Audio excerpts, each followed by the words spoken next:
Good afternoon, everyone. My name is Ian Campbell. I'm a Vice President of Operations at PASIC and serve as staff support for PASIC's Risk Management Advisory Committee and for the corporation's Risk Officers Forum.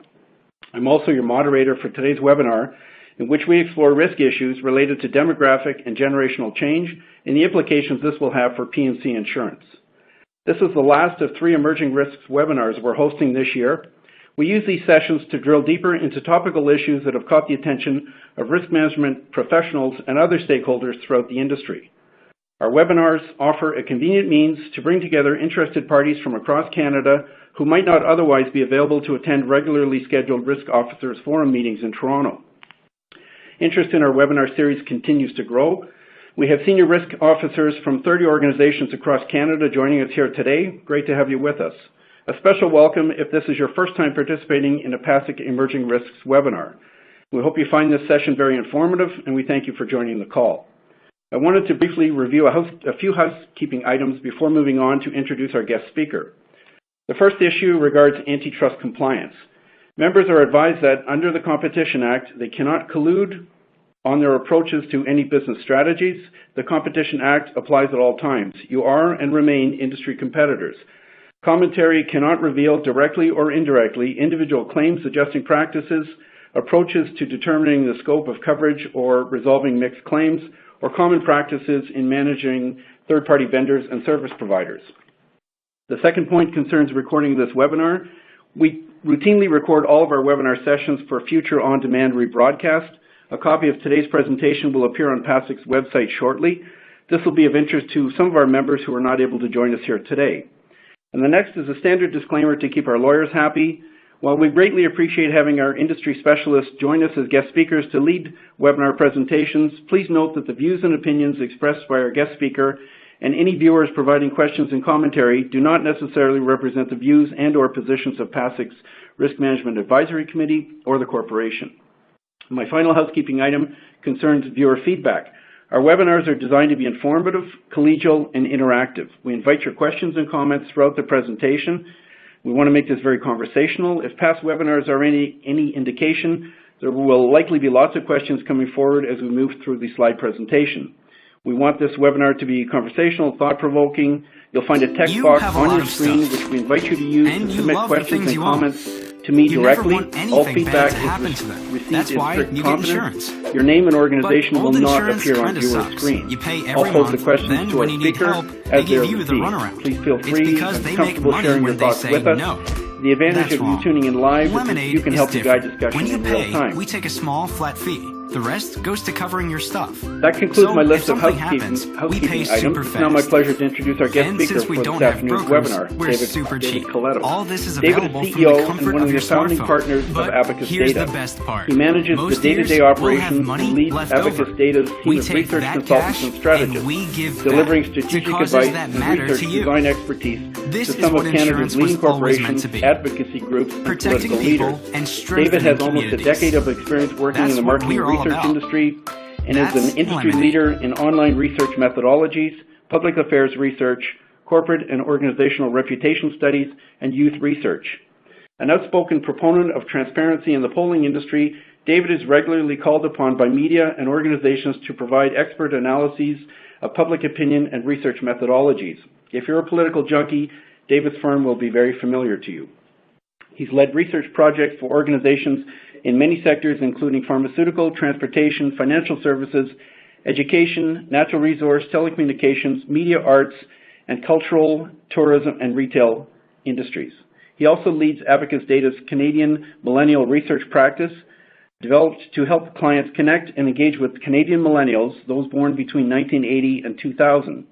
Their online home, www.canadianmillennials.ca, is the most comprehensive site dedicated to Canadian millennials on the website. He regularly speaks and runs workshops with clients on millennials and the impact of generational change, and that's a key focus of today's webinar. Past clients have included a host of public and private sector organizations.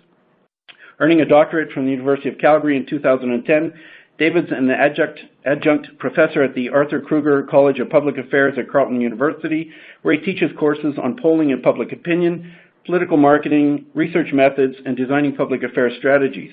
He's also an instructor at the Clayton H. Riddell graduate program in political management at Carleton University. He's also a member of the board of directors for the Shaw Centre in Ottawa. In 2013, the Ottawa Business Journal and Ottawa Chamber of Commerce named David a 40 under 40 in Ottawa. In our most recent member survey on ERM practices, we asked about issues of concern for the industry over the next 1 to 3 years and 3 to 10 years.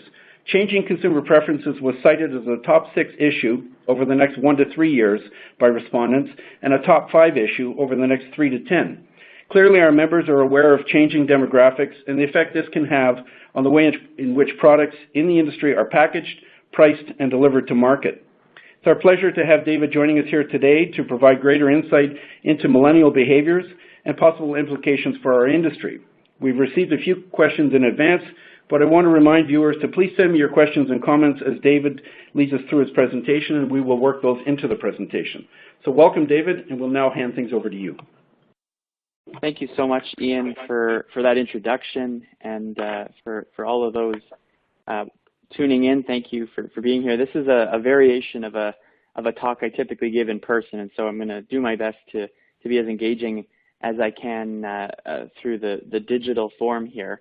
But as Ian said, I got the pleasure of working in a number of different sectors, and all of them over the last few years have aligned with a recognition that the generational change is having sometimes a big impact, sometimes a more moderate impact, but nonetheless, things are happening that are worth talking about. And so part of the research that we've done over the last few years is to really look at it from a Canadian perspective.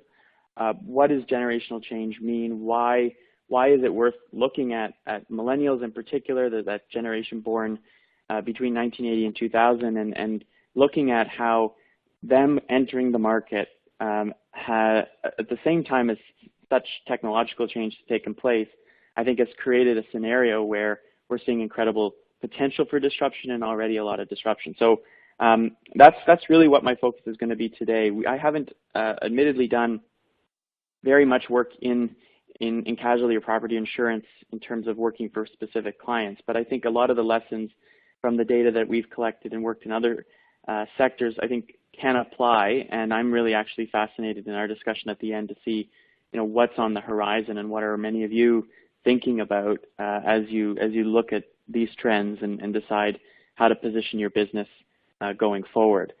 So for my talk today, I think I want to start by really focusing on what I think the 3 points I want you to take away are. In so much of the work that demographers do, or those that look at differences across generation, we often over-exaggerate differences.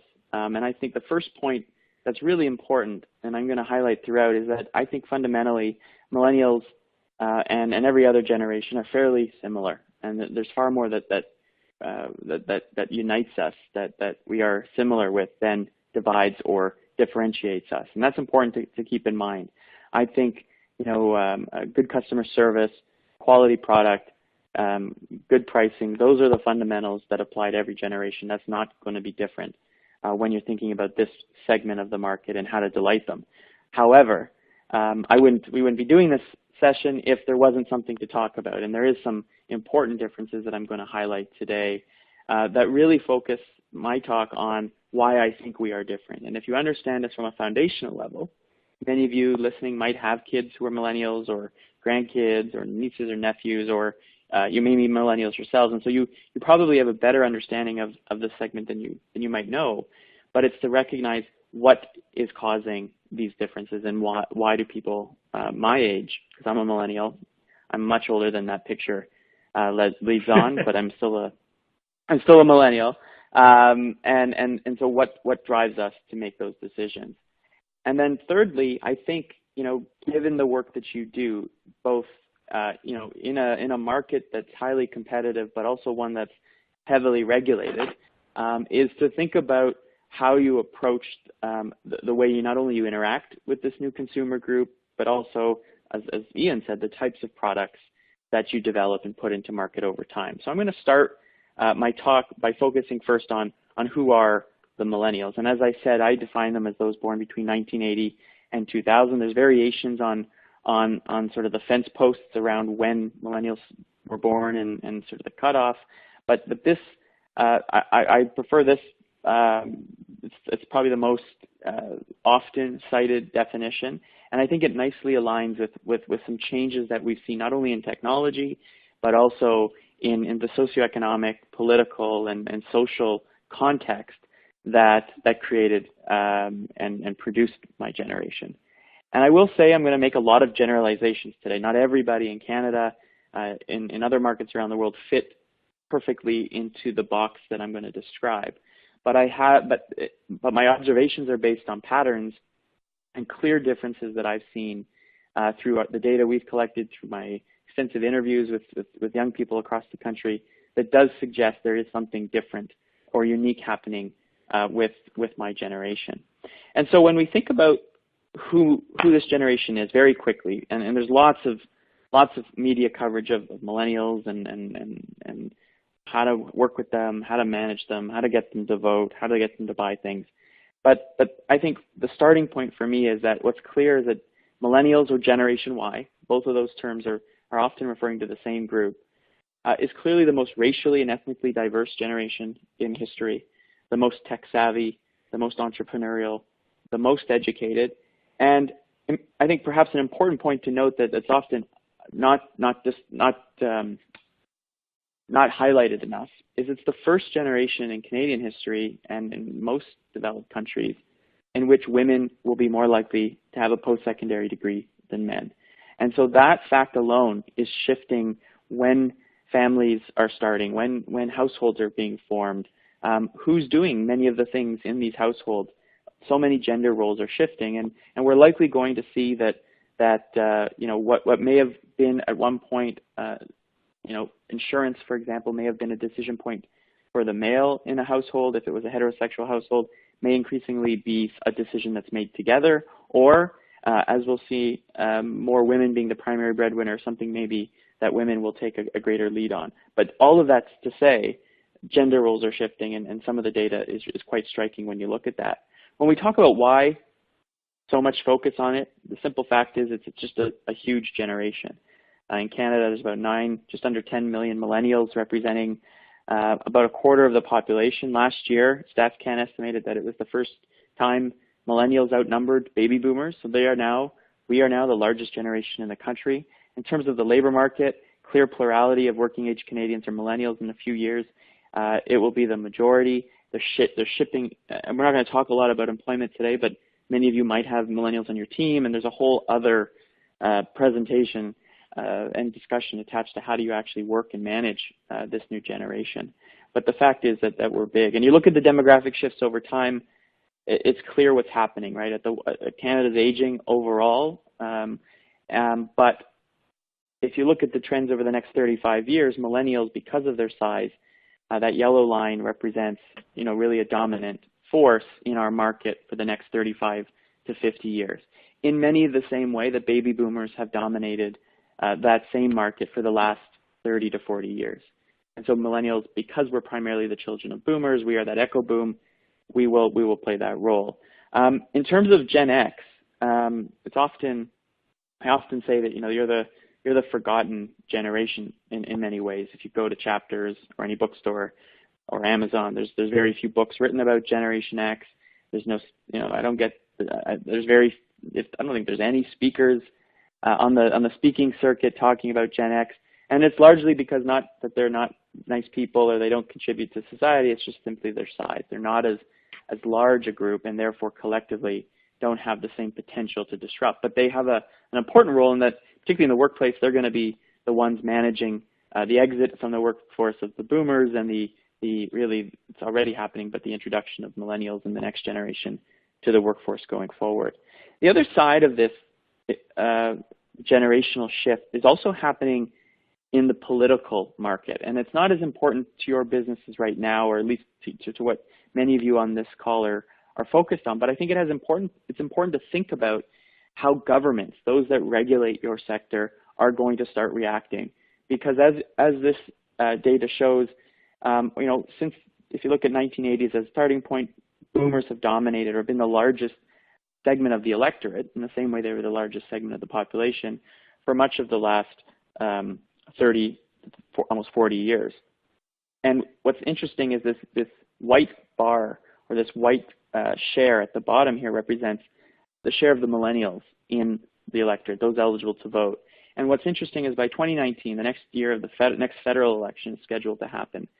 And I know primarily insurance is a provincially regulated sector, but and so it's affecting provincial elections and provincial government policy at the same time, is that as millennials gain prominence in the market generally, but also in the political market, it means politicians are going to be increasingly sensitive to the public policy preferences of this new consumer group. And at the same time, we're seeing shifts in who are those politicians in the first place. I look at Ottawa now, and the three federal party leaders of the main parties are all under the age of 50. Justin Trudeau's now the oldest of the three at 45, and both the NDP leader and the Conservative leader are 38 years old. There's almost 40 MPs in the House of Commons that are millennials, and there's 3 cabinet ministers who are under the age of 36 around the table. So we are also seeing a generational shift in the political leadership, which I think might also increase pressure on the industry, but also might be open to innovation when it comes to public policy. So, David, on these blocks, yep. Can I just ask, going back to that one slide, can you just go back to that one slide? Basically, you're looking at 20-year blocks here, right? So boomers are 40 to 60, Gen X 60 to 80, and millennials 80 to 2000. Is that kind of a Gen X is a little smaller. Yeah, okay. Gen X is about a 15-year block. The reason is because of the generations are not just about just 20 years only. It's also about the circumstances in which a generation came to be. And so part of the reason Gen X is smaller is because there's fewer years in there. But I think most demographers look at it and say there's something unique about the experience that Gen Xer lived growing up primarily in the 80s and 90s that was different from both a boomer and a millennial's perspective. Okay, fair enough. Okay. So if we get into then why millennials are actually different, or what drives the differences, I think the most important fact to recognize is that most of our parents, not all, some Gen Xers are our parents, but most millennials, particularly older millennials, or what some term peak millennial, is that our parents are baby boomers. And so that's a big factor in how we were raised. And so when you look at some of the data around, what are the things millennials want out of life? What are their goals, right? The big goals. They're very similar to most people's, but in particular baby boomers, right? They want to get married. They want to have children. They want to own a home. Home ownership is still a very strong value and objective for most millennials, even though the market in some parts of the country is very difficult to get into, it's still a goal. And so keeping this in mind is just a reflection that sometimes people think our generation's, rebelling against tradition or institutions. That's not necessarily the case. We are incredibly disruptive and open to disrupting long-standing institutions, and I think the insurance industry is potentially one of them. But we also, want many of the same things out of life. We just maybe get there a little bit differently. And so when we think about what factors affect, why we are the way we are, I think you have to start at the beginning, and that is looking at our upbringing. And so, this is on this slide here is the infamous helicopter parent. The idea that parenting styles changed for my generation, that boomers took parenting to a different level. And there are 3 factors in that upbringing that I think are important to note. The first is we did see a change in parenting style. So, in the 1980s, for a bunch of reasons, but I think one that fits nicely with my narrative is that you started to see, baby on board symbols. You started to see parents wanting to be much more protective of their children. It was also an indication, right, that if there was an accident, that there was a kid in the car to make sure that you find it. But it's also an indication that don't hit me because I've got a kid in the car, as opposed to, us wanting to get hit with no kid in the car. It was a reflection of how protective we were, or my parents' generation were of their kids. The other thing that's important is we started to see between boomers and their millennial kids, a much more blurring of the line of traditional authority, right? So I like to describe it as, you saw the merging of the adults and the kids tables, and you had parents who started asking their kids, about their day and asking their opinion about things. And what I've observed is we now live in a world where kids are far more influential in their families' decisions around whether it's consumer behavior, what they think about issues, you name it.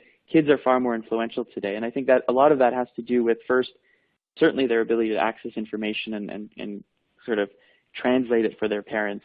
But more importantly, I think, is just a change in the perception and perspective about the role of kids and parents in the household. It doesn't mean there's no hierarchy anymore. It just means that hierarchy, I think, has become a little bit more blurred and less strong and direct. The second factor is, oh, sorry, Ian? I was just going to say, I can relate to this. In my house, I have a couple of millennials. I have a 16-year-old and a 22-year-old. So Connor's on the tail end of that at 22. But very funny when you have a young person, our generation, there are books on what to expect when you're expecting and what to expect in the first few years. And Mom would always come up with ideas. She'd say, you should do this or do that because that's the way we used to do it. And my wife would say, well, the book says you do this. And so it just became a joke in the family. What does the book say? And just any situation we're faced with. So it's, things have changed. It's very funny. I'm just getting back to the slides here. Things have, I just can imagine what my grandfather, who passed away a few years, was like when, he made a decision and there was little consultation. I'm sure in the family the decision was made and it was final, where now I think you got much more give and take, which does translate into the workplace. It translates into relationships with brands and organizations we interact with, that we expect almost to be much more part of the decision and a much more collaborative discussion than simply a top-down or unidirectional kind of relationship. I think that's part of that. The second factor in how we were raised is really affects more about the workplace, but I think it's important when you look at the rise of technology that allows us to track our lives and provide us constant feedback is we grew up in a world where we got constant feedback, right? So we were in formal educational settings far earlier in our lives than previous generations because our moms were more likely to go back to work, and so we were in early childhood, daycare. We were the first generation to have kindergarten. And so from a very young age all the way up till often our mid-20s, we've been in a formal educational setting with people curating our lives, structuring it, giving us feedback, recognizing our efforts. And so that environment, I think, has created an individual that craves that feedback, that needs that recognition, that needs to constantly feel that they're headed in the right direction. And that often may manifest itself with a lack of confidence or understanding, but it's really just almost a requirement to keep motivated and focused in terms of next steps.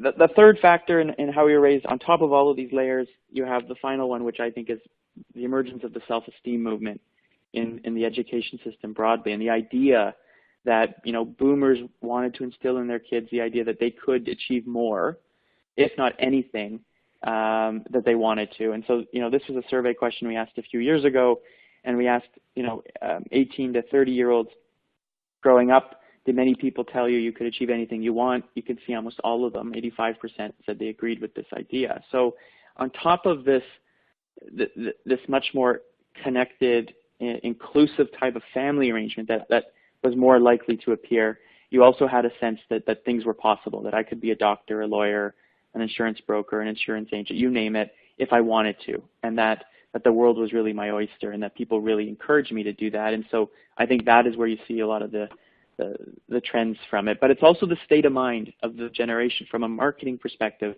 I think that's particularly important to note. Aspirational brands really appeal to an aspirational type of individual who does see, despite barriers and hurdles that many of us have faced in our lives getting started, it wasn't as easy as maybe people described it.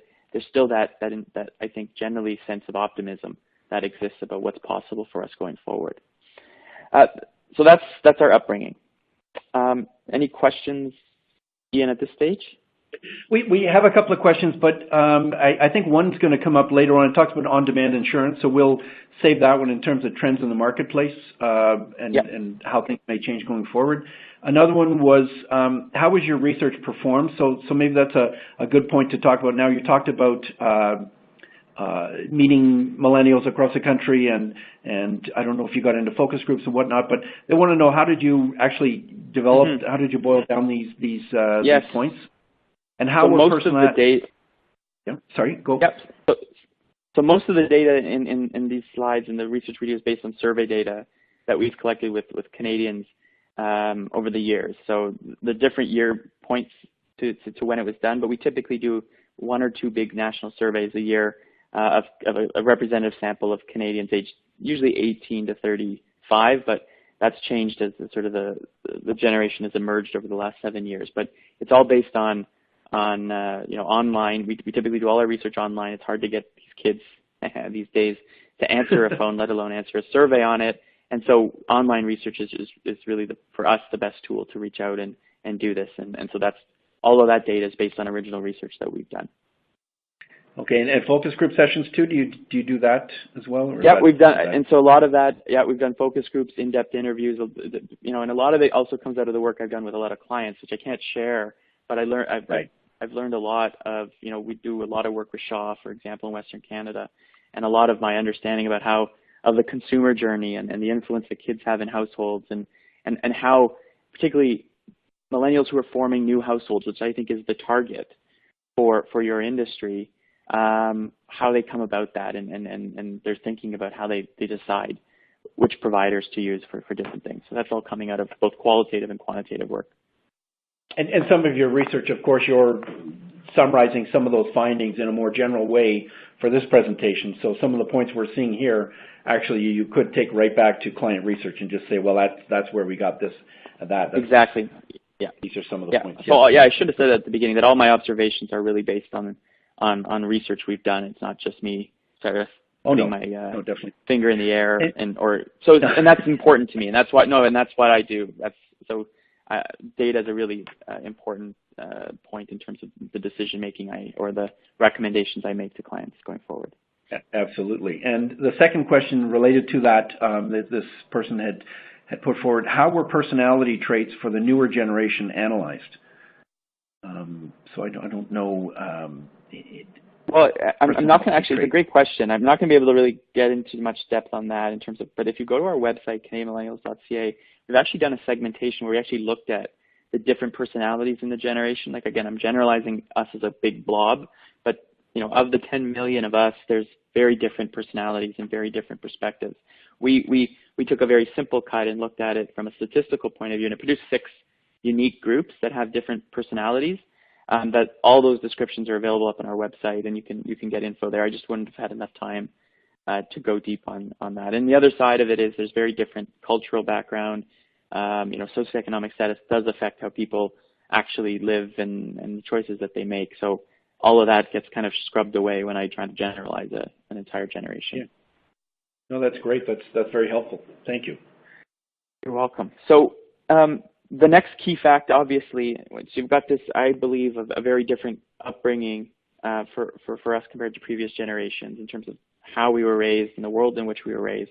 Add to the fact that this all happened as we saw an incredible revolution, really, in technology and this change in how we communicate, how we get information, and the availability of all that information going forward. And I'd like to say that, if you think of most households today and many small businesses and maybe even some larger teams, that millennials really play the role of the chief information officer of those households, right? Like they're the ones setting up the wireless. They're the ones showing their parents how to access, in my own case, getting my mom a Facebook account or setting up the Netflix account and sharing it.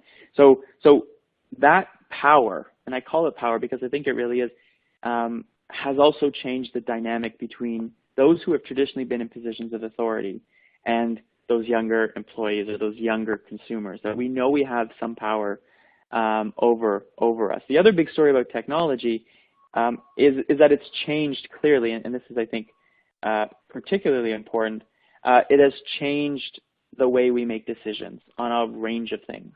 And this is just an example or a few examples of how they've changed. I think of, the way that my generation, but I think all of us now who use this technology have come to expect, instant gratification, an instant reaction.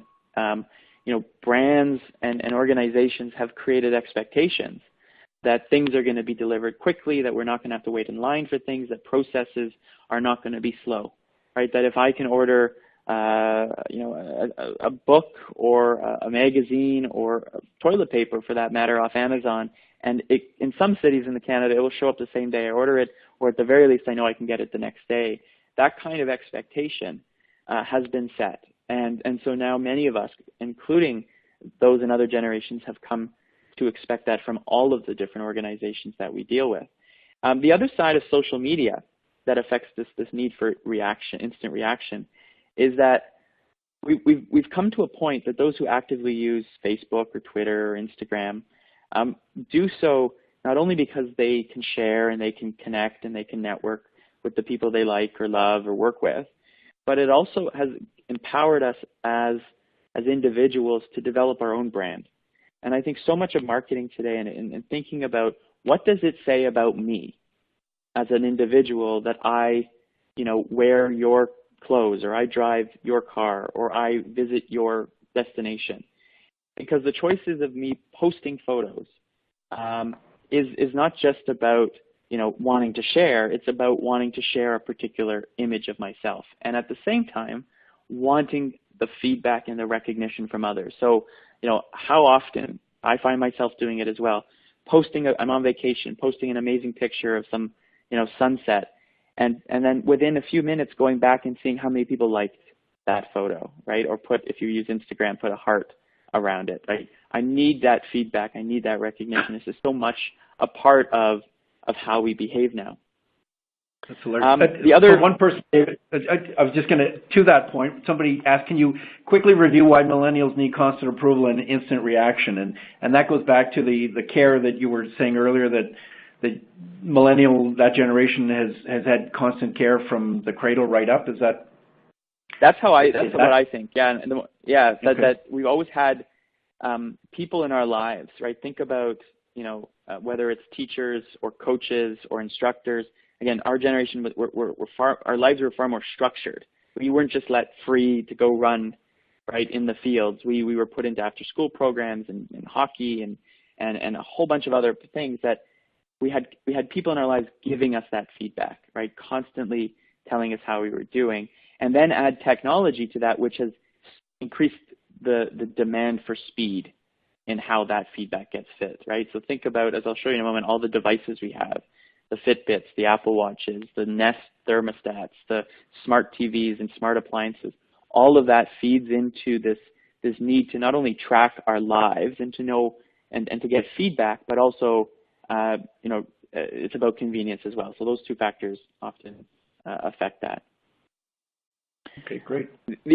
A key part that I think, as an observer of just the consumer market generally is sort of the decline of deference we've seen to what I call experts, and experts in a range of fields, but particularly in the consumer world, we no longer rely on this influencers still exist, and influencers are heavily important in our own networks, but we don't have the Siskel and Eberts or the Ebert and Roberts anymore telling us what movies to watch, or we often don't look to the restaurant critics as a guide. Instead, we go to websites like TripAdvisor, like Internet Movie Database, like Yelp or Urban Spoon, and we look to the mass to tell us what we do. And so the importance of referrals and reviews, right? The entire Uber system is built around the reviews of each other, the driver and the passenger. And it's whatever you think about the company as a whole, the system as it works, and same with Airbnb, is built on this implicit trust that's created because we're constantly reviewing each other, right? And so because thousands of people have ridden with, Joe, and he has a rating of 4.8, I trust that I can get in that car and I'm likely not going to have a bad experience. So you basically taken that approach and I think applied it to so many of the decisions that we make in our life. We're always looking for recommendations. We're always looking for somebody to verify it, whether it's our parents who are still influential, as I'll show you in a minute, in so many of those adulting decisions we make. And I think insurance is one of those. Adulting, if you don't know that term, just quickly Google it and you'll see it's now a thing. Millennials and kids, younger adults doing adult things is called adulting. And so all these influences in our life. And so the point is we rely on others to help us make those decisions. Add to this, and the sharing economy I mentioned is related, is we also now live in a world that's amplified. So every good experience, every bad experience has the potential to be amplified beyond just simply the two parties in that relationship. Think of, the obvious case now, United Airlines, and the fact that all of their passengers are likely carrying around high-definition cameras means that consumers, I think, are incredibly empowered today. They have more power probably than they've ever had. They have expectations around transparency and accountability that didn't exist, and they have the perception that they are closer to the power center than they've ever been, and that's because of things like Twitter and Facebook and social media generally that's exposed us to these people and to these brands in a way that we've never been exposed. And so we feel that we have a right to control that relationship, and we have a right to know it. Whether that's true or not is beyond the point. It's the perception, I think, that now exists with many consumers. And so that's really the power of technology in shaping that consumer decision-making. If we look, this is my favorite piece of data. This is a survey we did earlier this year, and we continue to track it. If we ask, this is a survey of Canadians 18 and over, a representative sample, and we asked them, if a major news event happened in the world or occurred, where would you most likely hear about it? What's your breaking news source? And you can see it. I can draw an arbitrary line between those age 35 and under and those over the age of 36, and you get two very different worlds in terms of the source for their news, right? So almost 4 out of 10 millennials say Facebook is their breaking news source, much lower incidence of TV, news websites, radio, word of mouth a little bit higher, so that's sharing on on instant messenger, it could be sharing by text.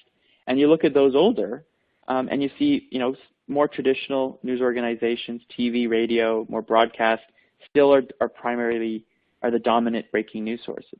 The point here is that, Facebook is not a news organization. They're not producing news, but I'm getting the content through that site or through Twitter or through Instagram or whatever.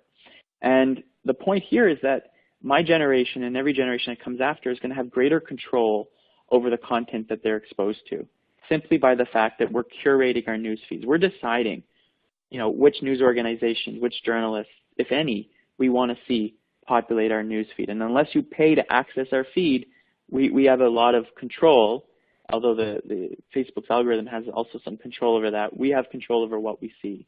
And if none of our friends are interested in certain topics, if none of our broader network is interested, we may never be exposed to certain topics, which is why I think in many instances, you see young people who just don't know what's going on in the world, or a little more likely to not know what's going on in the world than perhaps previous generations, because of the isolation that social media can provide. On the one hand, it can connect us to the world in a way that we never could have imagined, but on the other hand, it could also isolate us, and that's important to note. When you think of social media, you think of millennials. Although more and more of us are on Facebook and using Instagram and some of these other tools. This data is about a year and a half old, so the numbers may have changed, but I don't think the overall story has changed, and that is among millennials, and particularly older millennials, Facebook is still the dominant social media platform in the country. It's why they're now, I believe, the 4th most valuable company in the world. It's because so many of us use it on a regular basis, right? And that's the key point. It's not just having an account on Facebook, it's that almost all of us are checking it at least once a day, and I would think more than half are just constantly connected. I just think of walking down my own office. I got a team of 5 millennials working with me, and we've got 2 screens, and that second screen is almost inevitably their Facebook feed or their Twitter feed, or even both of them, and they're constantly staying connected. LinkedIn is number 2 at 43, owned by Facebook, primarily a photo app. It's the fastest growing social media application. Snapchat, interestingly, is number 3 among younger millennials, and particularly those in Generation Z, the next generation. It is a far more popular platform among those younger groups. There's some privacy and protections built into that system that makes it different. It's also the fact that so many of our parents, and particularly younger members of the market, don't want to be on the same platform as their mom and dad, and so Facebook, they're leaving Facebook or never joining for that reason as a big factor. Twitter, not the same reach, both among millennials and the general population. It's got important roles in certain markets, but it hasn't found a way to really make itself more relevant to more people than some of the other platforms.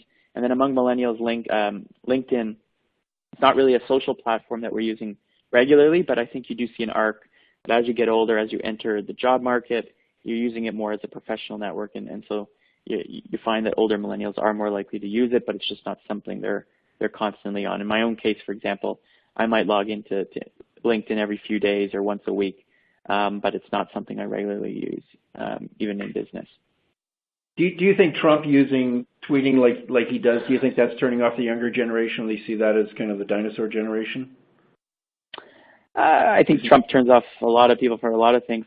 I think, the stories at Twitter is, and someone described it as, it's the sewer of social media, in the sense that, it becomes a really nasty place at times, and it's a much harder place to control, whereas Facebook, there's privacy settings that allow you to keep all your posts private. A lot of the stuff you put on Twitter is out there, and you ask a lot of business leaders, or you ask, for example, female MPs in Ottawa, they'll tell you, it is the worst place to be, that people say things on Twitter that they would never dream of telling you in person. And so I think that has turned off a lot of people as well. And because the way that Twitter works, and there's no easy, so much content flowing in, and there's no easy way to organize it, it hasn't really been able to take off as really a social networking tool. It's much more about, tracking a certain number of people or getting information, almost like a news feed, for mini press releases, as opposed to something that's really used by those who aren't, those in the marketing industry, those in public affairs. I think it's still a valuable tool, but for the average person, I don't know if they see much value in it. One thing that didn't come up, David, in your previous slide was newspapers, and I know my kids at home, it's if I point out an article in the paper, they'll say, "Dad, I read it already. I read that online." I get the major dailies delivered, and it's like I'm one news cycle behind them, just constantly trying to stay on top. But do you see any value? Do you use newspapers? I guess when you're looking for something more in depth, you'll go online, or? I mean, I read a lot. I think we, as you said, your kids are an example. I think that's true. We read a lot of the content that appears in newspapers, but the idea of getting a physical newspaper is something foreign to increasing number of Canadians, not just millennials, right? I think it was like we had a stat that said 5 or 8% of millennials read a printed newspaper every day, and I think it's only about 20% of Canadians now. So, and similarly, TV news, right? 30% of millennials tell us they watch TV news daily. It's almost over 80% among those 60 and over. So, I guess the point of the news consumption story is we have become much more passive news consumers, right? And we're much more selective of what we read. We're both passive and active, whereas previous generations, and many of them still do, will turn on the 6 o'clock or 11 o'clock news, and they'll get exposed to a broad range of subjects.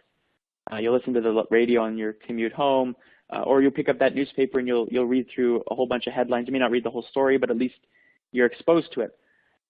Our generation, I think, is just less likely to do it. Unless I'm interested in politics, I'm not going to go and probably be exposed to anything about what's going on in Ottawa, unless one of my friends or one of my colleagues or acquaintances on my social feed sort of push that into my space, and that interests me.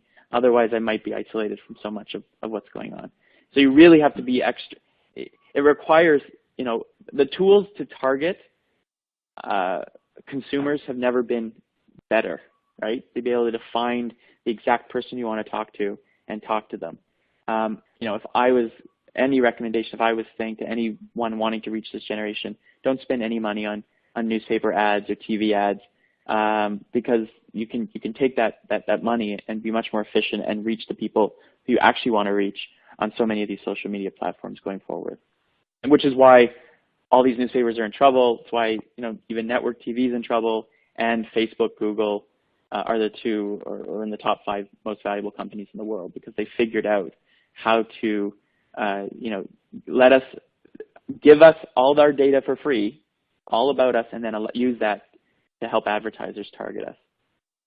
So when you're watching TV, David, and you're seeing a lot of people, a lot of companies in our industry are buying significant blocks of time on newscasts and TV shows and whatnot. Do you think they're speaking to you? Do you really feel that I get this, or is that kind of a slightly older generation there? Do you feel that ad is targeting you, millennials?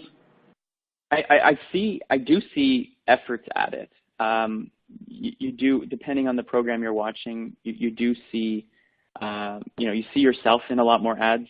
You see, people your age, which is really important, I think, if you're trying to reach us, is to sort of show us in the world that you're trying to describe. I just don't know if we're ever in a position to watch advertising. I can't remember in the last 7 days when I watched live TV and that I would have ever been exposed to a TV ad. So it's not so much that the ads don't appeal. It's simply you're never going to get many of us to ever watch one, because if we still have a cable or satellite subscription, and almost 30% or so of millennials don't. If we do have one, we're probably recording the programming and skipping through it when we watch it on our PVR. Or if an ad comes up, we're probably going to our second screen, our smartphone or our tablet, and looking at something else. And so the world of, and how we actually reach this, increasingly everybody, is so much more fragmented and so much more difficult that spending big money on broadcasting, in which the analytics are often hard to measure their impact, I don't know is always the best approach going forward. It works in those moments where you have, high impact kind of sporting events like the Super Bowl. But beyond that, I'm not sure for my generation, for this younger generation, that TV advertising, I come back to the world of politics for a moment. Donald Trump spent almost half as much on TV ads than Hillary Clinton, and more than, double what she spent on Facebook. And that's a reflection, I think, of she was the old world thinking in terms of advertising and marketing and reaching your audience. He was actually reaching an older audience, yet used more modern tools to do it, and did it for far less money, and found the people he needed to talk to and got them out to vote, and that's why he's president right now. Yeah, very interesting. So I'm going to skip ahead because I know we're already following. So there's some extra stats here that are worth. One of them is this one here, and I've got other stats about data. Sorry, other data about technology, but this is not a technology one. The 42% of millennial men are now the primary cooks in their family when they form their own households. I do all the cooking in my own house. My wife doesn't do any cooking at all, and I see this is more likely among millennials. I just see it in my own colleagues and friends that there is a change happening, and I think it's a reflection of changing gender roles in households, changing expectations. Couples and families doing things more collaboratively, more in a much more partner kind of way. And so what that means is, in the marketing world, it used to be you really only targeted women when you wanted to sell a consumer packaged goods product, because they were the primary grocery shopper. They were the ones stepping into the grocery store making those decisions. Now, if I'm doing all the cooking, I actually do most of the shopping. And so I think it requires, these demographic and behavioral changes are a result of a number of different factors. But it's just an example of how you have to rethink, I think, how you conceptualize how your product, insurance, fits into the life that I lead, and how that might affect sort of the needs that I have going forward. I'm just going to skip through these fairly quickly. 85% of us have a smartphone. I'm not having that come up on my screen, David. So am I still showing social media use? Do you have? I don't know if there's disconnect.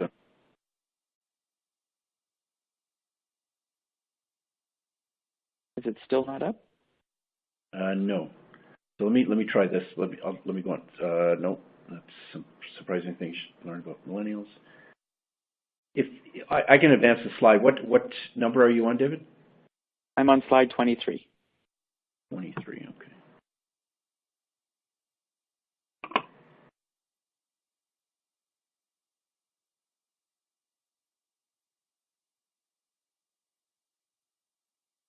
Are we all there? Are we set now? 43, yes, okay. So about the primary cooks, yes. Okay. Right? So just some other data here. Very quickly, 85% of us have a smartphone. It's going to be almost universal in no time. The point here is that, you know, so much of our lives are connected to this device. You always hear stories about how, you know, parents don't understand why their kids are always on their phones, and it's just to simply understand how central these mobile devices are to our lives. They're increasing. Like, you know, I was told today in another presentation I made, you know, in 2004, early 2000s, when BlackBerries started to emerge, people described them as crackberries. But these weren't millennials who were kind of addicted to their BlackBerry. They were Gen Xers and baby boomers. And so all of us have become very reliant on this technology.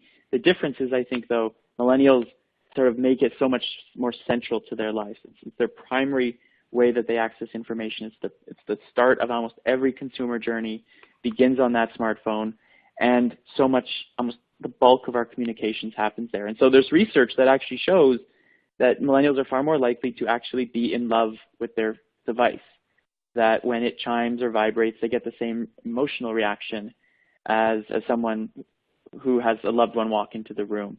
And so we've been very much rewired because of that. And in the same way, this is a problem if you're in the car insurance business. We're more likely, half of us say, we give up our car than we give to keep access to the internet. We're more likely to give up their car before giving up the internet. So, you know, so much of the car for my parents' generation, I think even for me to some extent, because I didn't have my own mobile device until I was almost done university, was the way I got around, is the way I connected with my friends. It was part status symbol, part utility. Increasingly, because, you know, of alternatives like Uber and I think improving public transit, the need for a car for many millennials is decreasing. And because it's not necessarily as much a status symbol anymore, and instead having an iPhone or the latest iPhone is much more a symbol of you know, who you are and what you're able to do. I don't know what the trends are, and I can't project whether car ownership is going to continue to increase, but my sense would be there's going to be some friction, not including all the autonomous vehicles and all that jazz that's going to come down the pipe, but simply on the fact that, you know, I'm increasingly seeing single car households where maybe a few years ago both adults in that house would have a car. I think there's going to be some friction there, and it's because partly, I think, of attitudinal reasons towards that car. I mentioned millennials are cutting the cord. It's also happening. They're showing their parents and those other older influences in their life how to do it as well. So it's a problem because it's spreading. It's not just confined to millennials. And all of this comes, I think, to an important point about ownership versus experience. You hear a lot about, you know, millennials aren't about owning things. We still like things. We still want to own nice things. We want to own certain things. But what I see in the data is, and this is a question we asked last March, we asked millennials in Canada, give them a list of like 20 or so items and say, what are you interested in? And they could pick all of them or they could pick none of them. And what's not necessarily surprising but important to note is that, you know, experiential type topics are top of mind. Right? We've seen a wholesale change and a rejuvenation of the food and hospitality sector built around millennials who are going to restaurants, traveling far more, and probably can't really afford to do it, but are doing it because they want those experiences. They're looking for real experiences. And so am I willing to, you know, maybe forego home ownership for a few years or not buy a second car because I'd rather go on more trips or I'd rather eat out at more restaurants?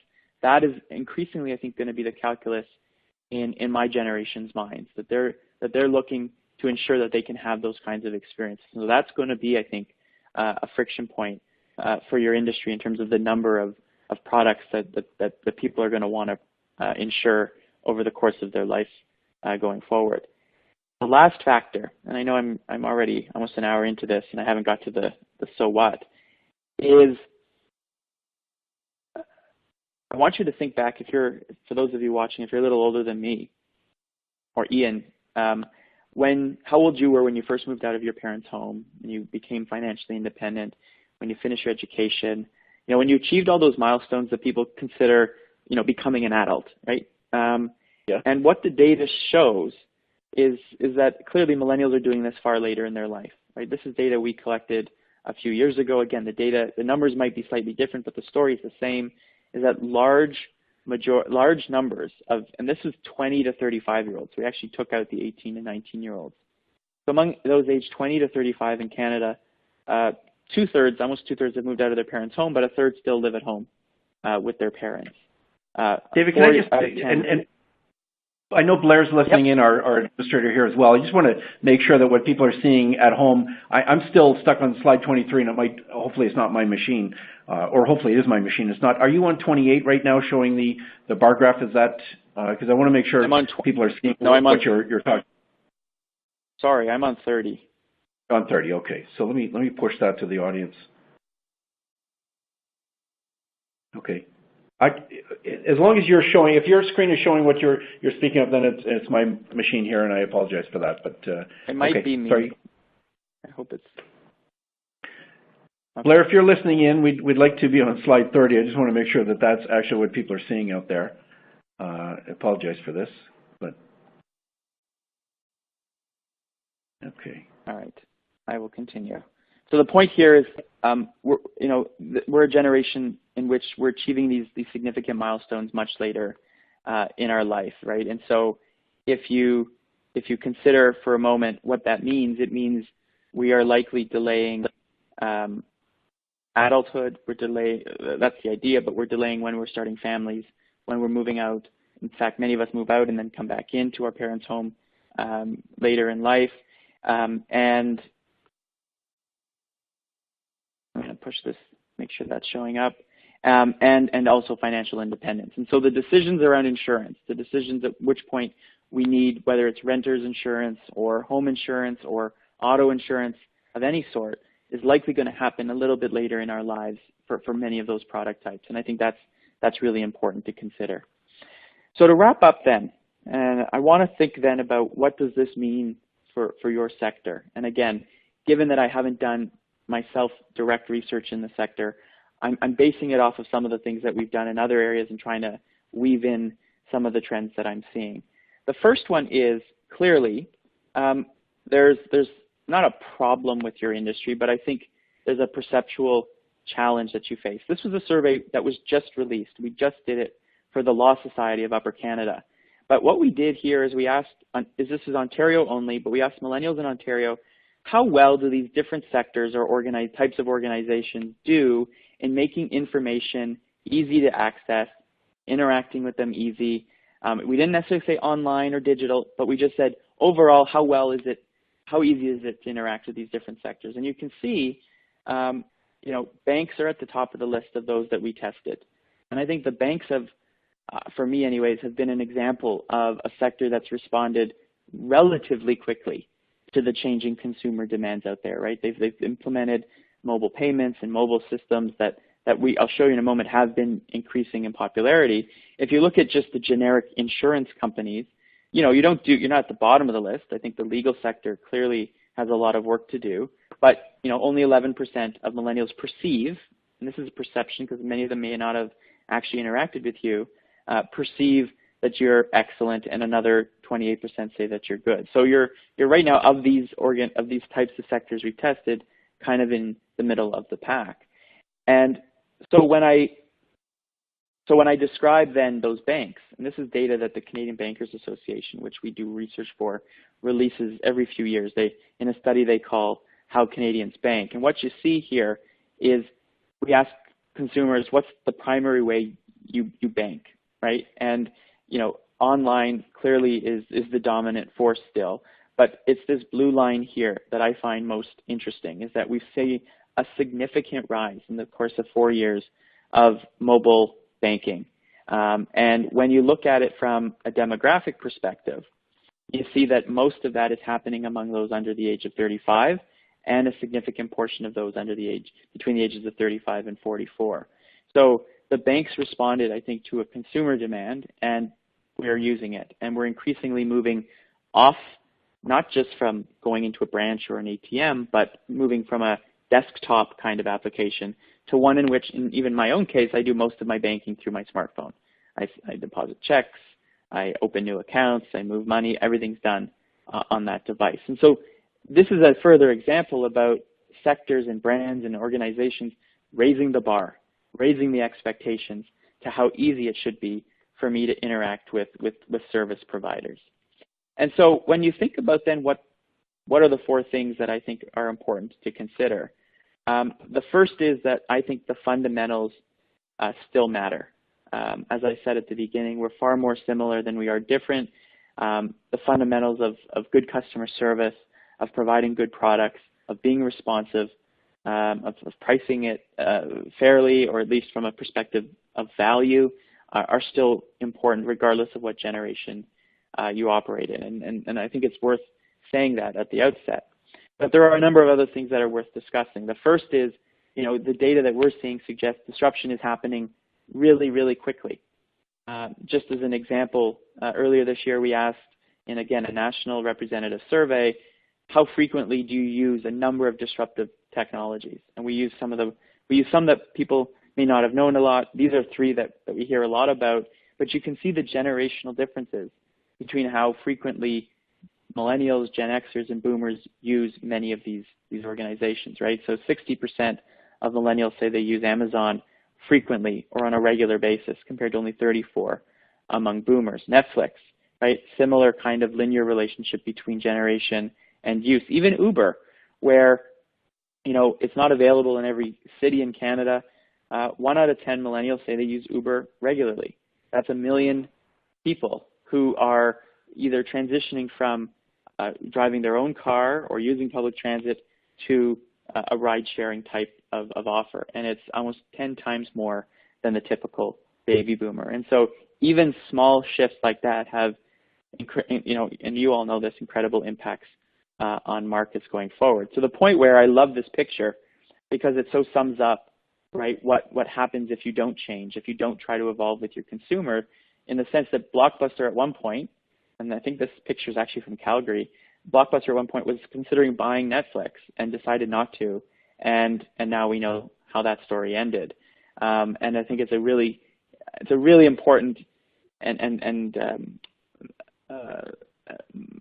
memorable example of what happens when you don't change with the times. And I come back to this adage that never innovate to compete, always innovate to change the rules of the game.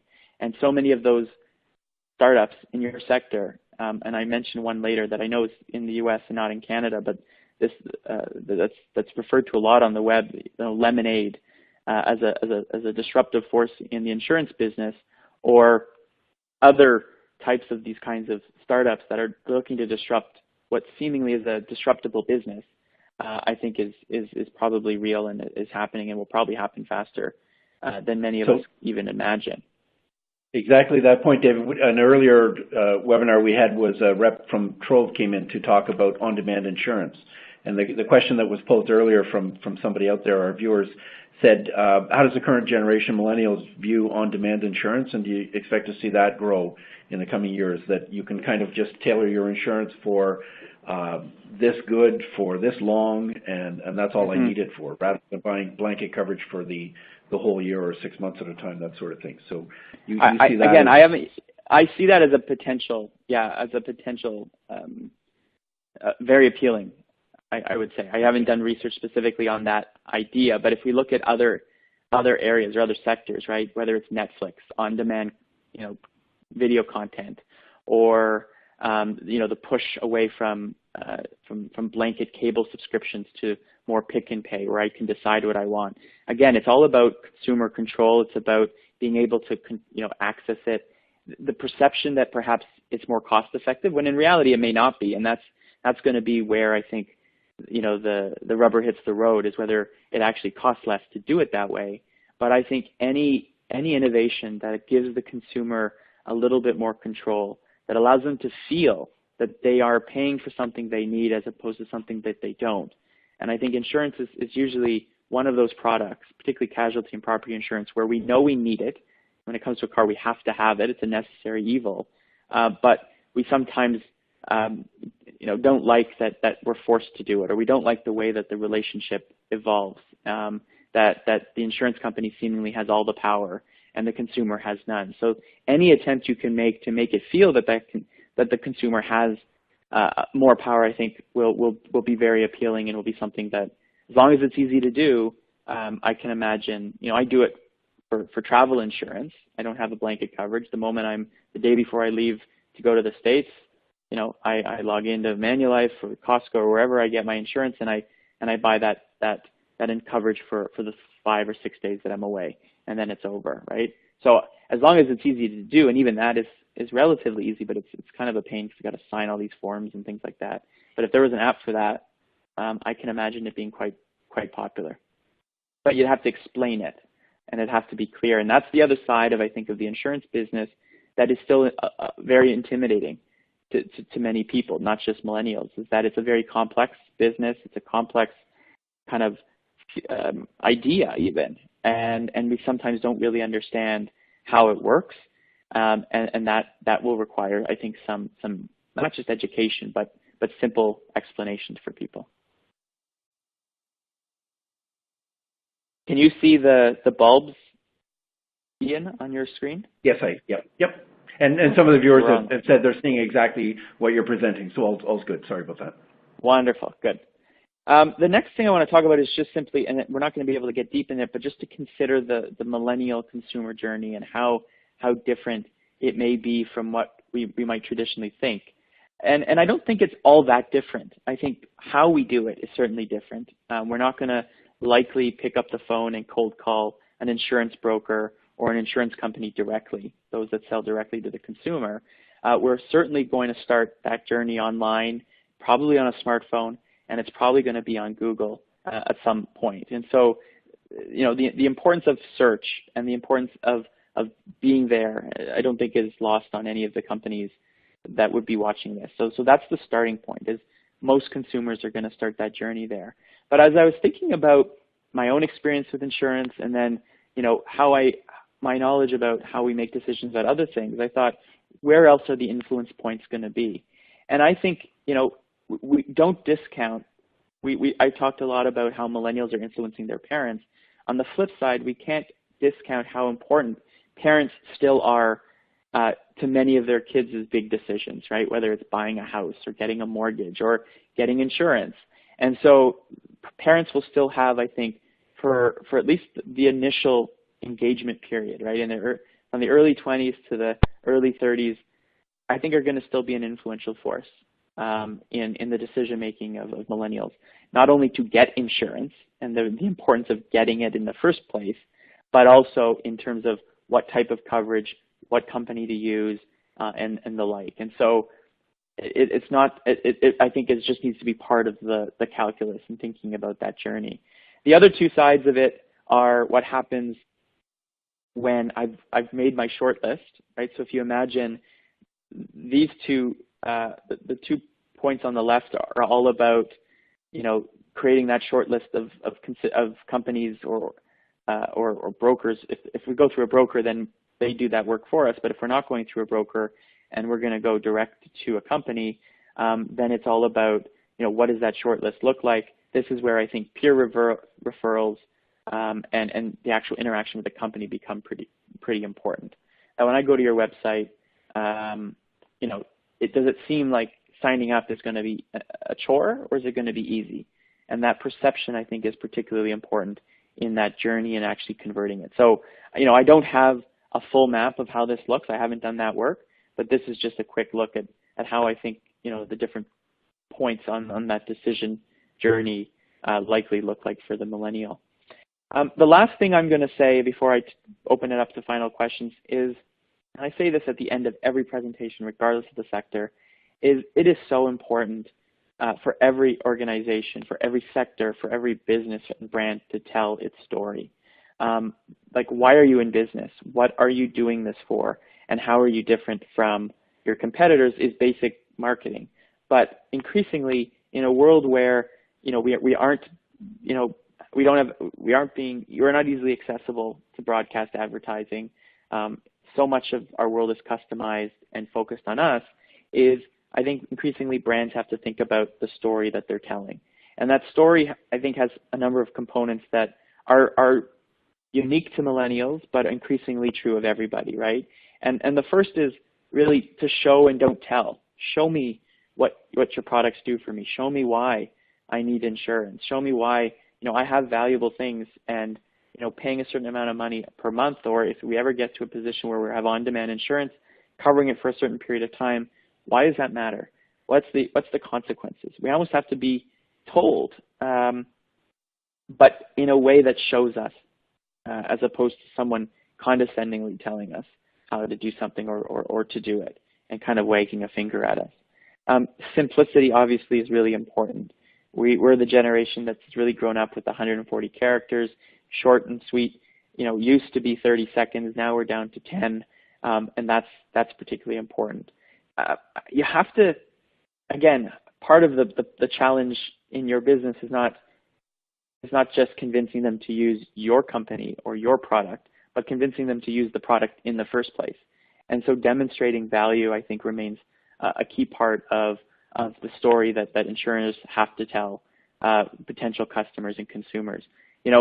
I didn't get a chance to say it, but the size of this generation and the point that we are right now, the Canada Housing and Mortgage Corporation estimates that about 270,000 new millennial households will be formed every year for the next 5 or 6 years. Right? That's a lot of potential customers and consumers that are going to be out there and open. And so this is the moment at which it's almost like not a project that can take 5 or 10 years to implement. This bulge is going to enter the market right now. We're already entering it, and so I think it's quite important that story be told. Authenticity can't, in marketing terms, is that what I like to say is that rabbit hole that we often fall into. We don't really know what it means. We don't really know what it is when we see it, or we can't define it, but we know it when we see it, I think is what I meant to say there.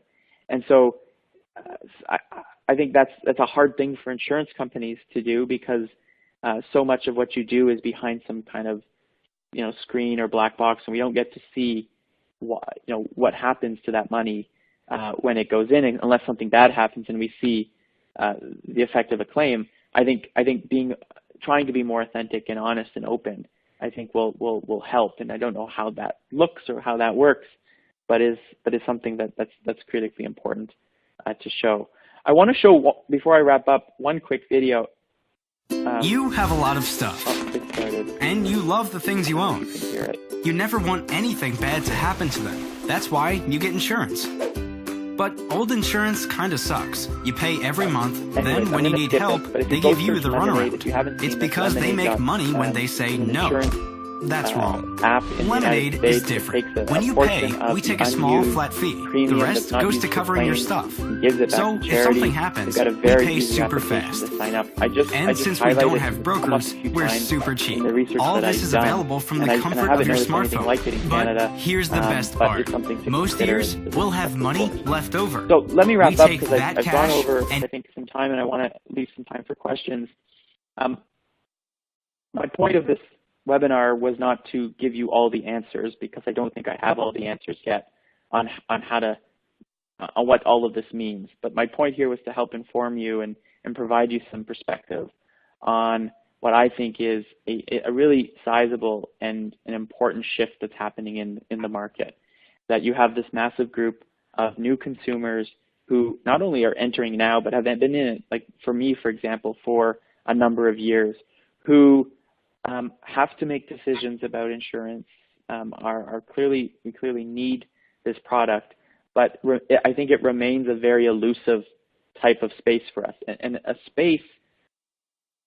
elusive is a bad thing for us, because I think millennials generally believe they can get information, they can find out how something works, and I think insurance remains that thing we know we need, that necessary evil, but we quite don't understand why, not why we need it, but how it works and what that relationship is really about. We understand our relationship with our bank. We may not always like it, and we wish they gave us a better return on our deposits. we at least feel that for the most part in Canada, that there's value in the fees that we pay. I think that remains a challenge going forward. So I will end it there, and I'm very happy to answer some more questions before our time is up. Okay, and if there are any questions or any comments you have on David's presentation, please take the time right now to fire those into me. David's given great information here on the website that was mentioned earlier. We will have a copy of David's presentation. He's going to send to me an approved copy, and we'll post that on our website, and I'll send the slide deck around to members that David forwards on to me. And while I'm waiting for questions, I want to thank David for being available today. Very informative to actually segment the marketplace out there and help companies better understand. Obviously, a lot of companies are doing this and stratifying their consumers and trying to understand what are the key drivers, points of information. But I think you've given some food for thought in terms of how people are reaching out to consumers and what are some of the vehicles that can make best use of that. So thank you very much for doing that, and very, very informative.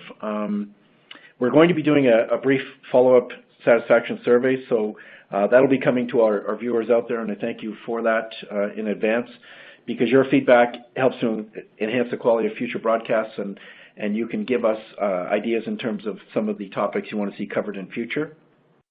If we could advance to the very final slide, I don't know that I'll be able to do it at my end, but if you can go to the very last slide, I wanted to alert everyone to our next event. That's our final Risk Officers Forum meeting of the year. That's taking place on Wednesday, November 15th, noon to 4 p.m. Our guest speaker is Philip Wassenberg, President and CEO of Munich Reinsurance Company of Canada and Temple Insurance Company, and Philip will be speaking to us about global risk trends and effects and the implications these will have on P&C insurance in Canada. And so please circle that date in your calendars. A registration form was issued and will be reissued to people out there.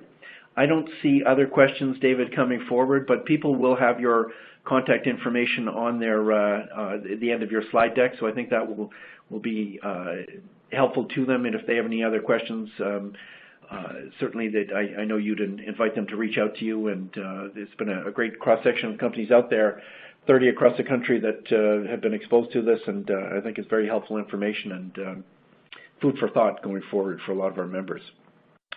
Thanks to our friends at the Streaming Network. And thank you very much, David. Really, really appreciate you being online today. Thanks to the Streaming Network for technical support. And in the absence of any other questions, thank you everyone for tuning in. That concludes today's webinar. We look forward to having you join us for future sessions, and we'll say goodbye for now. Thank you very much.